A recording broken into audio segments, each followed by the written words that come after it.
Coming up on Magical Medical Tour with my co-host, Dr. Glenn Woolman. Inside the doctor's bag, stress management.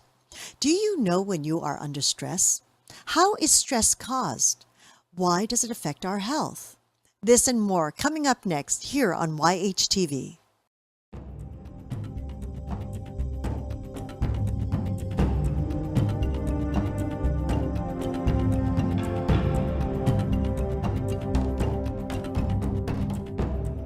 This week's episode is brought to you by Support the Mountains Herbal Parasite Cleanse. This formula targets the small and large intestinal tracts and larvae, the most broad-spectrum formula available today. 100% organic, formulated by Dr. Mikio Sankey, author of the Esoteric Acupuncture series. For 10% off your first bottle, visit shopyogahub.com and use the coupon code CLEANSE at checkout. Hello and welcome to YHTV's Magical Medical Tour. I'm Christina Suzumaya, your co-host for this program. As we continue on the 6 aspects of optimal health by Dr. Glenn Woolman. And today we're going to cover this topic that seems to affect at least 99.9% of us. It's stress. Do you know what that is? And if you don't, here's Dr. Glenn Woolman, who's going to share with us what stress is and how we are going to deal with that. Hello, Dr. Glenn Woolman. Greetings, Christina, and welcome everyone to Magical Medical Tour Inside the Doctor's Bag, where we serve up aliquots of optimal health.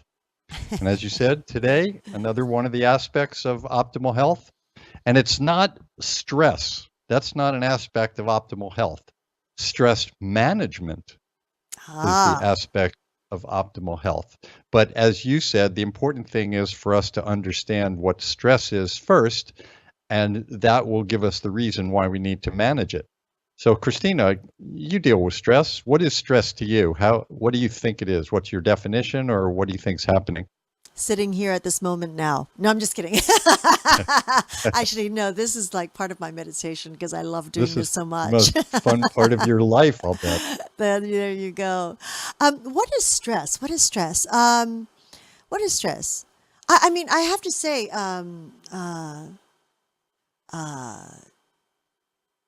mine is more mental. Is more mental. Like,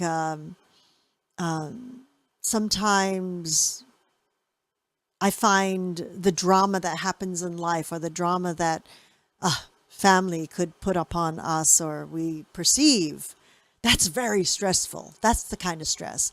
Body stress and everything I don't get so much of. It's up here. This all mental, the monkey mind. Chinese call it the monkey mind. So...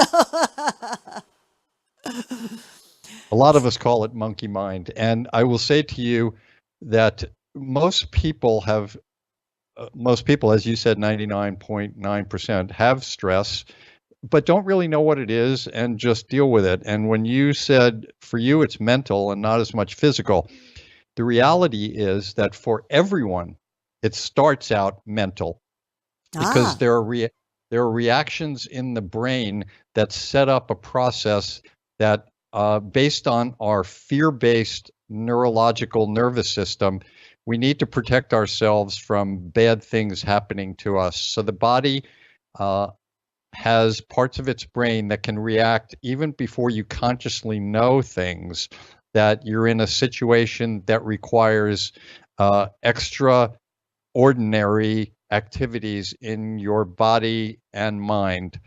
And this is a process that sets up in your brain a series of mechanical and chemical and electrical events throughout your body and your brain where messages are sent from the brain. For example, you've heard of the adrenal glands where you have adrenaline. Oh, yes. Well, adrenaline isn't normally going through your body in massive doses all day long. But when you see a moment where your child is in front of a speeding car and you have to move quickly to get that child out of the way, it hits your brain, goes mental, goes to your adrenals, goes to other parts. Adrenaline gets secreted into your bloodstream. It goes all around, and other things happen. You can move more quickly, you have more strength, you have more clarity and focus. All of these things happen, and that's what stress is about. It's a set of conditions that happen in your body, chemically, physically, as I said, mechanically, where multiple things are designed to protect you and get you out of the way of danger, or to get you out of a specific moment. And this is really important. A lot of different amazing things happen. For example, normally when your blood is circulating, it's going to all different parts of your body. But in a moment of stress, for example, you may need more blood to your muscles and your extremities than you do, for example, to your large intestine, which might be digesting food, or your small intestine, where you are focusing on this. So blood gets shifted away from certain areas of the body that aren't needed as much, and it's shifted to other areas. And lots of chemicals are going through the body, and neurotransmitters are going to the brain to get you to be focused on something and to do something extraordinary. And this is a really good protective device for the body. What happens is, go ahead. So I have my question is, so hearing you say that, Yeah. so for example, we hear how stress, I mean, though it might manifest in our brain, right, and we're reacting, how it affects the body. And so long-term stress, or stresses, or stressors, if you want to say, so depending on what it is, the blood or the nutrients begin to get very imbalanced in the body if it is prolonged, causing physical issues. Is that the path that it takes? No, that's the exact path that it takes, and that's the perfect segue into why we have to manage it. Because for the first few moments, up to a minute, 5 minutes, 10 minutes, stress can sometimes be good. And there are different types of stresses. There's the stress, as I said, of about to be hit by a car. There's the stress of being in a roller coaster for a minute, which is exciting. There might be the stress of having an assignment due, or a program that's due at a certain time, before we start our program. Is there a moment of stress? Sometimes this is good because it gets you up for it and focused on it, and this is good. It's and three of the things that happen, I just talk about the 3 Ps. There's pulse, pressure, and platelets. So the pulse goes up. Pulse goes up with stress. Blood pressure goes up with stress. And platelets, which are a small little particle in the blood that help to clot blood. So if during a stressful situation you get attacked by a dog or something, or another person, or you get hit by a car and you start bleeding under a stressful circumstance, the platelets come into effect and they help a clot so you don't bleed to death. But all of these 3 things, blood pressure, pulse, and platelets, over a period of time, can also be the ingredients for a stroke or a heart attack. High blood pressure, rapid pulse, and clotting mechanisms. That's a heart attack. That's a stroke. So that's why it's really important to have an awareness of stress. And that's the first key. You have to learn when you are stressed. There are so many people that don't know whether or not they're stressed at times. Sometimes I know, it's true. It is true because, when you're working at a certain level, which I totally understand, and I empathize for those, you really don't think that you're under stress. That's true. I used to go to the emergency department, and when I was driving in, about 5 minutes before I would reach the emergency department, I would get this wave of nausea in my consciousness, and I would start thinking about, what if somebody came in with something that I didn't know what it was, or what if somebody came in with something that I didn't know how to treat? And this was stress. But then as soon as I got into the emergency department and I was in my element, it all went away. So I didn't realize the stresses until I actually retired from emergency medicine to understand it. So it's what you brought up is what we're seeing now, that these stress chemicals and these stress components in a few minutes help. But after a period of time, they start wearing the body down. It would be like having your the engine of your car running at 160 miles an hour all the time. Eventually it would wear it down, and it would wear it down quickly. So we're seeing links now, just like in all of the other aspects of health, we're seeing links of stress to inflammation in the body. And the more inflammation you have in a blood vessel, you can have problems there, which could form a clot. If you have an inflammation in your intestines, you can have an ulcer, or you could have a mutation like a cancer. We're seeing links to cancer, links to heart disease, links to diabetes, links to emotional disorders. So stress is a very important part of life, and we need to manage it.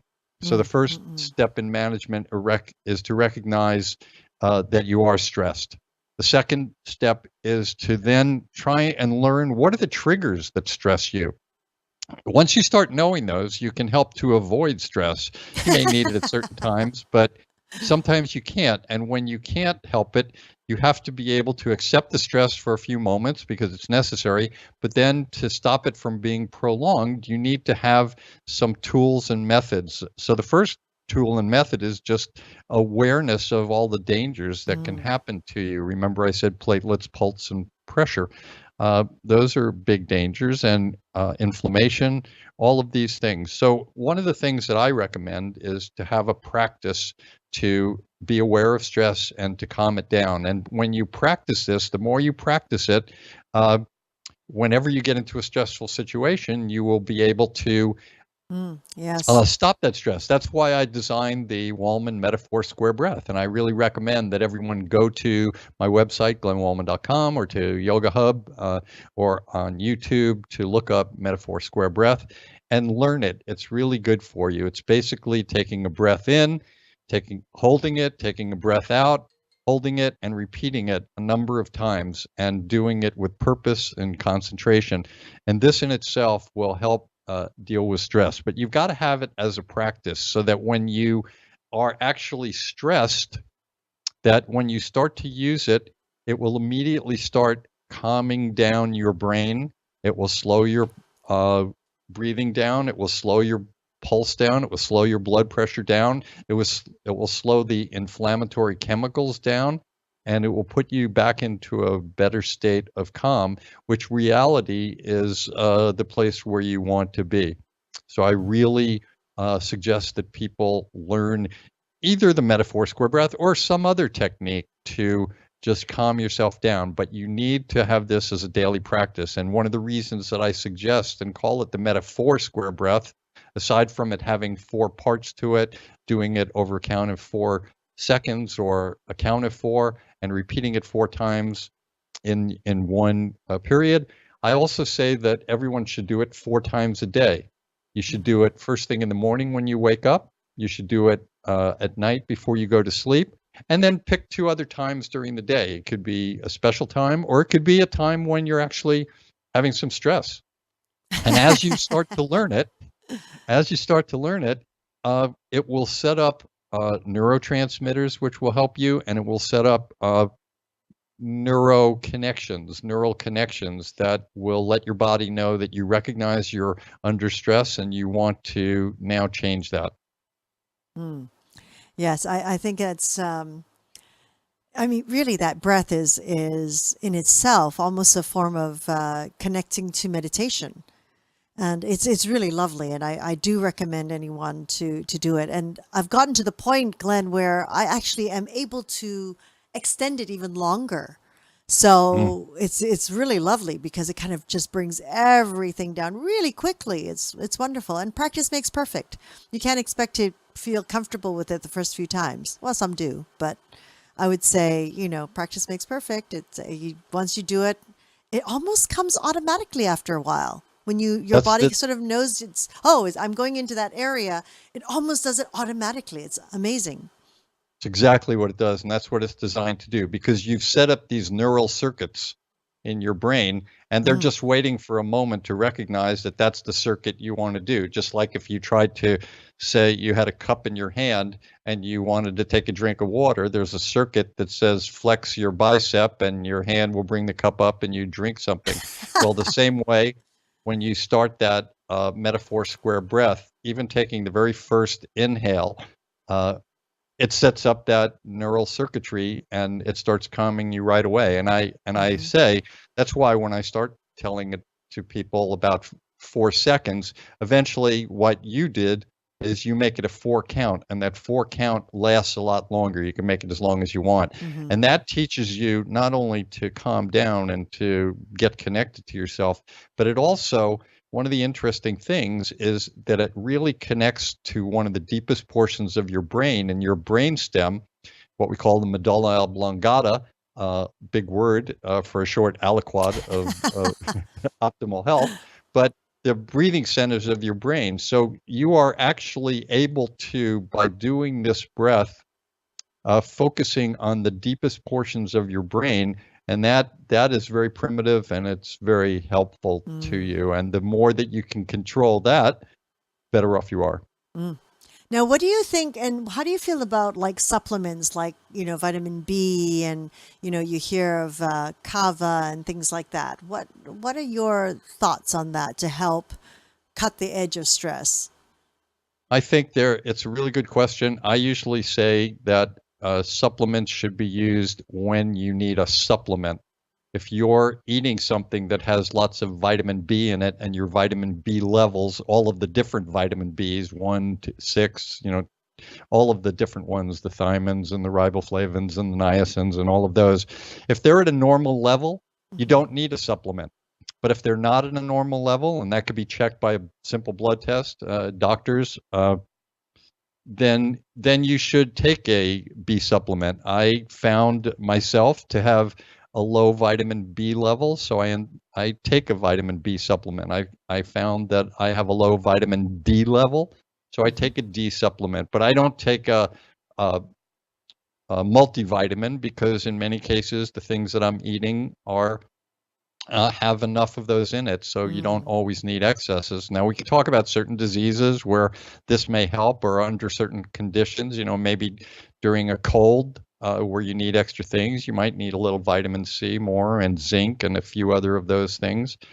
In terms of kava and some of the other herbal remedies, I think you should do it under the care of some kind of a practitioner that knows things and that can teach you things and what to look for and how much to use.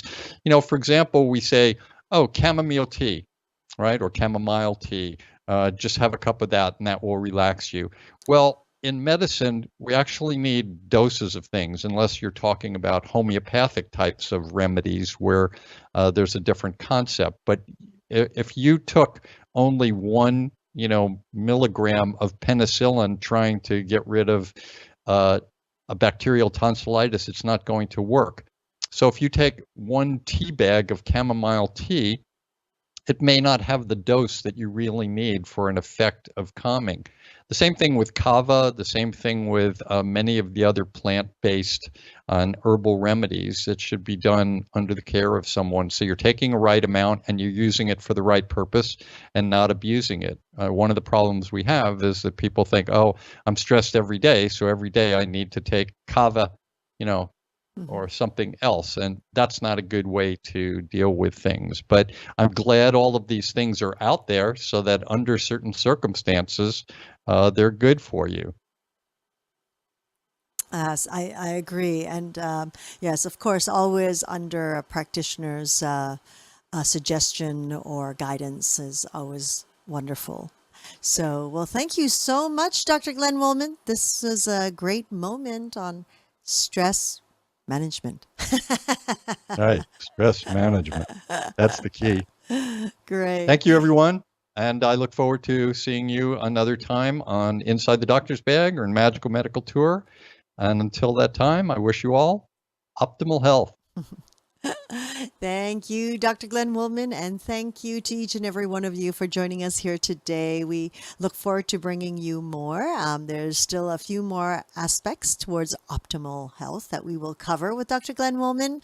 And until then, if you'd like to connect with him, you can connect with him through his website, glennwoolman.com, through Facebook, The Medical Guide, and of course through his website, and I do believe on YouTube as well, he has the metaphor square breath, and it is very valuable. It's a very valuable piece of exercise or meditation, however you'd like to see it, but it does help ground us anytime during our day.